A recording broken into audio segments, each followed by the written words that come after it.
आज हम सब लोगों ने 5 घंटे का अखंड श्री दुर्गा चालीसा पाठ को संपन्न किए हैं। वैसे तो आप लोगों को पता है कि माता का जागरण तो हर जगह होता है, लेकिन जन जागरण सभी जगह नहीं कराए जाते।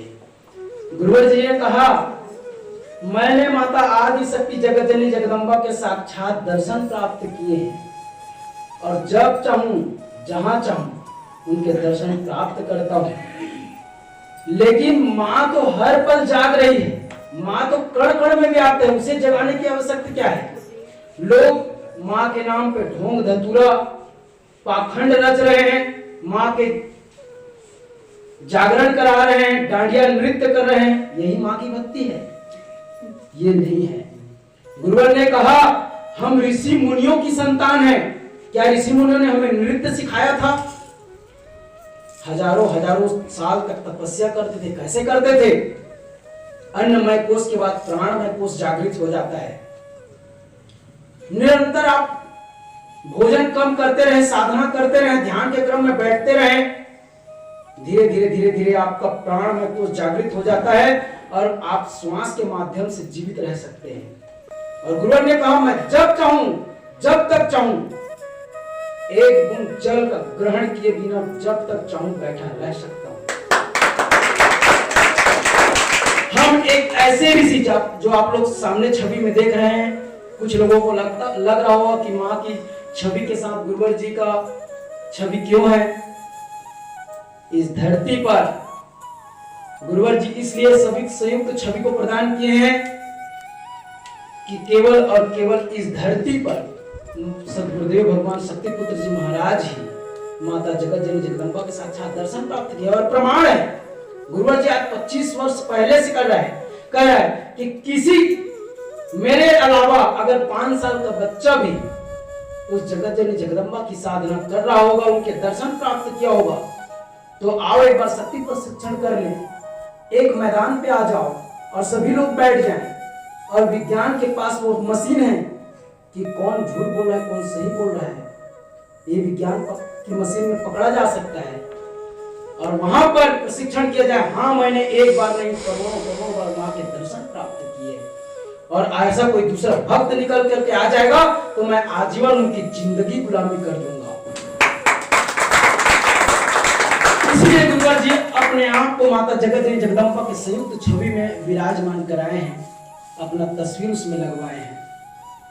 माता का जागरण करने की आवश्यकता नहीं, लोगों को जगाने की आवश्यकता है। आज धर्म परिवर्तन क्यों कर रहा है?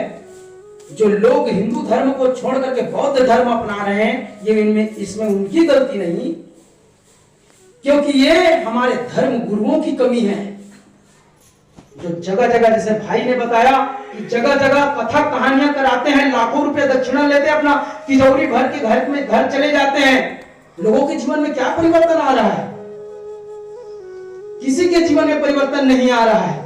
इसीलिए समाज को आज जितने भी पढ़ा लिखा समाज है, युवा वर्ग है, वो समझते हैं कि जितने भी गुरु हैं सब ढोंगी या पाखंडी हैं, जो धर्म का चोला पहने हुए हैं, जो धन कमा रहे हैं, बस लोगों को लूट रहे हैं। ये वास्तविक सत्य है। गुरुवर ने भी कहा है, 25 वर्ष से कह रहा है कि आज हिंदू धर्म में 99% संत चरित्रहीन है। कौन आवाज उठाएगा? इसलिए गुरुवर ने कहा है, इसी को रोकने के लिए माता आदि शक्ति जगत जननी जगदम्बा ने मुझे शक्तिपुत्र नाम दिया। आज हम सब बैठ करके माँ के चालीसा पाठ किसके दिशा निर्देशन में किए? सदगुरुदेव भगवान के ही आशीर्वाद से किए। ब्रह्मा विष्णु महेश जिसे माँ करके पुकारते हैं, माँ की आराधना भक्ति हम लोग बिना गुरुवर जी के आशीर्वाद से नहीं कर सकते। 5 घंटे के चालीसा पाठ तो क्या, 1 घंटे की दुर्गा चालीसा पाठ व्यक्ति कोई निरंतर कर ही नहीं सकता अखंड, अगर माँ की इच्छा ना हो। माँ की इच्छा के बिना एक पत्ता नहीं हिल सकता। अभी गुरुवर जी जैसे भाई ने बताया, हम लोग ज्ञानी नहीं हैं, हम लोग माँ के भक्त हैं। अबोध शिशु बन जाओ। माँ क्षमा करती है, माँ दयालु है, कृपालु है। एक से ज्ञानी है, गांजा चिलम चढ़ाते हैं हमारे। आप लोग देखे होंगे साधु संत सन्यासी प्रयागराज में जाओ, कुंभ मेला में जाओ, गांजा पी रहे होंगे, से ज्ञान, ऐसा नहीं उनके अंदर ज्ञान की कमी नहीं है, लेकिन साधना से तपस्या से शून्य है। इसलिए गुरुवर ने कहा अगर तपस्या करें, साधनात्मक जीवन जिए तो उनकी नानी याद आ जाएगी। गुरुवर ने भी 25 तारीख को जब YouTube चैनल पर सीधा प्रसारण दिए तो उसमें गुरुवर जी एक तर्क भी बताएं। और गुरुवर जी पहले से कह रहे हैं कि ज्ञानी भटकता है, भक्त कभी नहीं भटकता। ज्ञान तर्क वितर्क करके भटक जाएगा, लेकिन भक्त तो माँ के चरणों में अबोध शिशु बन करके बैठा रहेगा, उनके नेत्रों से आंसू गिरता रहेगा। वो तो अबोध शिशु है, उसने तो निश्चय प्रेम किया है, वो क्यों भटकेगा? लेकिन ज्ञानी जरूर भटकेगा। जैसे गुरुवर ने उदाहरण दिया कि एक वेद पुराण शास्त्र को रटा रटाया हुआ ज्ञानी जब नदी पार करने नाव में जाता है और नाविक से कहता है कि मुझे उस पार जाना है, तो नाविक बोलता है भैया बैठिए महाराज बैठिए।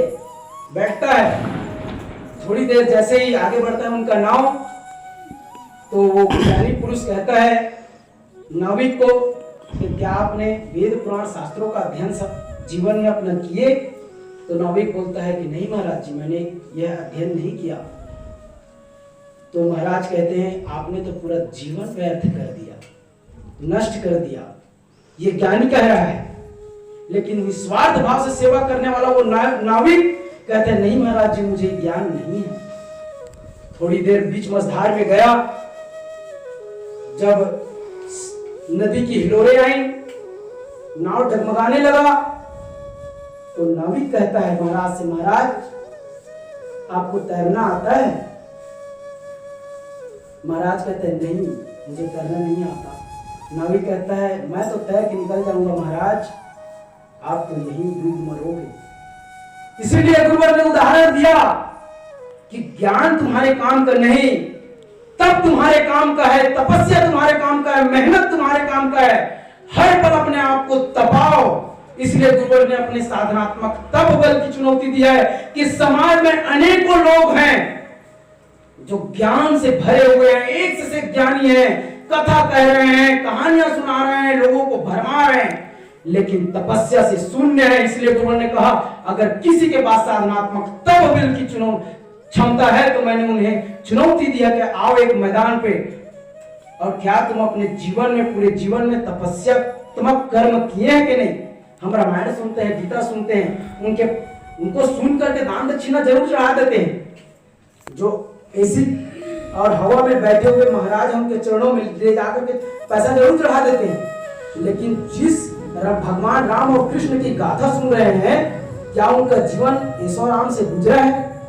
आप लोग समझना, भगवान राम और कृष्ण कितने संघर्ष इस मानव जीवन प्राप्त करके भी, कितने भगवान होते हुए भी कितने के संघर्ष से जीवन जिए। तो हम क्यों हर पल यही चाहें कि भगवान बिना मेहनत के हमें सब कुछ मिल जाए? आपको यही तो बता रहे हैं, आप राधे राधे बोलिए, आपको मुक्ति मिलेगी, आप इतना लाख चढ़ाओ, आपको सुख शांति मिलेगा। ऐसा नहीं हो सकता। इसलिए गुरुवर ने कहा मैं साधु संत सन्यासी नहीं, साधक बनाने आया हूँ, माँ का भक्त बनाने आया हूँ, जो अपने कर्म के उपार्जित धन से जीवन यापन करते हैं और निस्वार्थ भाव से घर घर जाकर के माँ की ज्योति जलाते हैं, दुर्गा चालीसा पाठ करते हैं। हमारे जितने भी गुरु भाई आए हैं, रक्षा कवच लगाए हैं, सब नशा मुक्त हैं।